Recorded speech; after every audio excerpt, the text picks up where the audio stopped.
Hello everyone, welcome to Marlin Chess Kids. Today I'll show the gameplay by Grzegorz and Alireza. And the game starts with the pawn to e4. b6 was played, then d4 to b3, and e6 was played, then the knight to f3 and d5, then e5 and bishop to a6, and this is the first 5 move, and you can see that the white is slightly better in this position.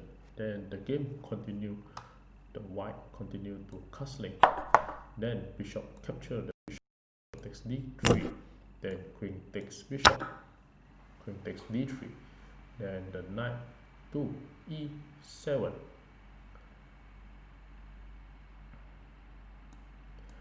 and at this position the white is better, and after this a4 was played, and the black played a6, then b3 was played, then the knight b to c6 and bishop to a3 attacking the knight, and the knight to f5, and this is the first 10 move, and the white is slightly better in this position.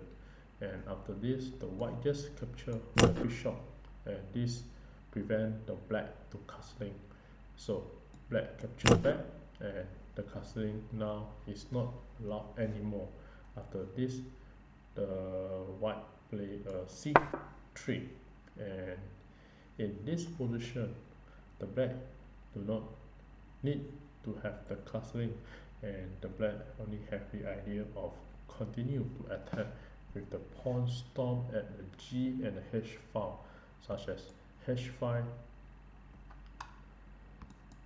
g5, then you can continue to play a g4 and h4 and keep on the pressure on the king side. So after this h5 was played, then the knight b to d2, and then another strong pawn attack g5 was played, and now the knight to e1, and this is a critical path for the knight trying to play from f3 to e1 to c2 and to e3, and at this we try to capture the knight and trade off and remove the attack from the black. So after this g4 was played, and after this the knight go to c2, then the queen go to g5 and keep on the pressure and attack the black. After this the knight to e3, trying to trade off the knight at f5. So the black continue to play a knight to c to e7 and protect the knight. So knight to c to e7. After this the rook f to e1, then h4 was played, and here the pawn storm and keep attacking the white side. Then the knight d to f1, and here now the black continue to double up the g file by playing a rook to g8, and after this white see that attack towards the white, so the white continue to attack the queen side by playing a c4 to attack the pawn, because one attack to attack. After this c6 was played to protect the pawn, and after this position the white continue to play a a5 to attack the pawn at b6, then b5 was played. So now you have a 2 pawn attack the c4 pawn. After this, the c takes a b5, then the pawn c takes a b5, and this pawn still prevent the white to go to this square and control the c4 square. Then the rook a to c1, and this rook may be trying to go to c7 and attack the knight.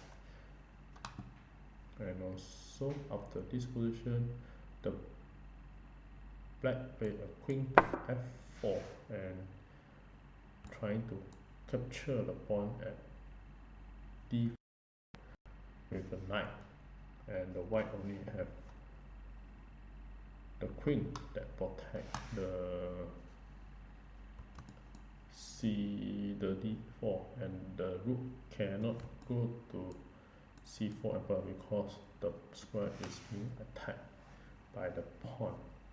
After this, the knight just capture the knight, and now the knight capture back.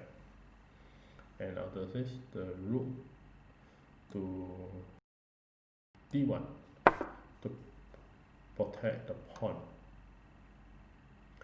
Then the black continue to attack by playing g3. So in this position, the position is still equal, where you can just capture with the either of this pawn, either the f pawn or the h pawn.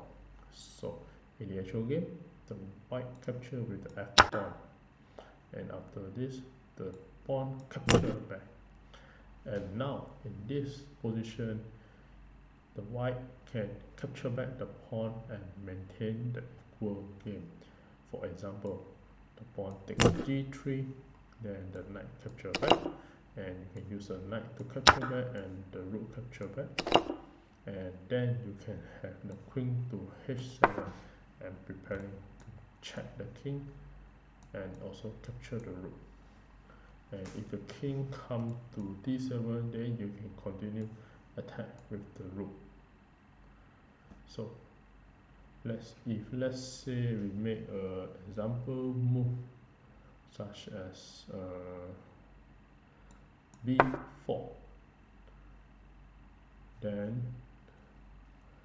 the rook can go to f1 and attack the queen, and now the queen move to any square such as capture the pawn, then the king can just move to h2 and attack the rook, and now the rook can go to rank 7 and attack the pawn, and also this one will capture the pawn and checkmate. So if the rook would want to continue to play, you can just capture, and the king just capture and winning a piece. So in the actual game, after the pawn takes h takes g3,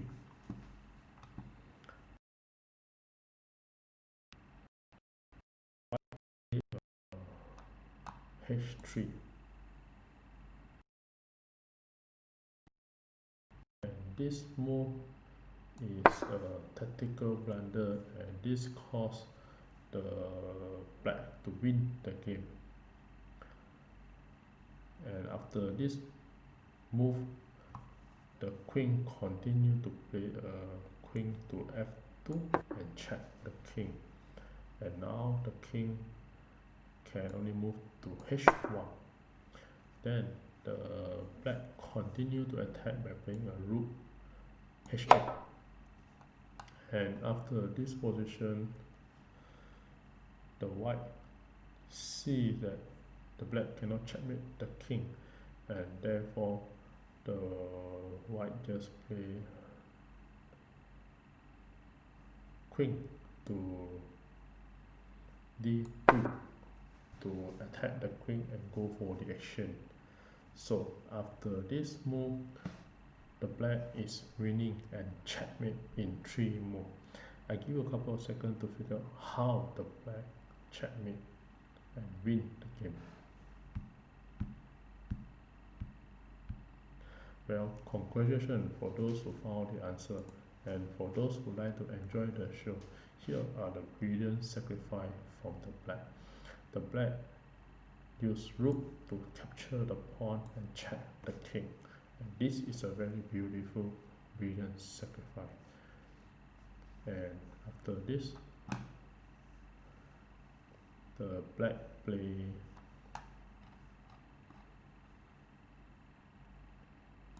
rook takes h3 and check the king, and after this position the white resign the game. And if the game continue, for example, the pawn takes the rook, and the pawn will go to g2 and continue check the king, and after king to h2, then the pawn will promote a queen, and you have the double queen, double checkmate, and the king cannot move to h3 because it's been blocked by its own pawn. And if back to this position, if the white block with the knight, then the black will just capture the knight and checkmate the king. And with this, thank you.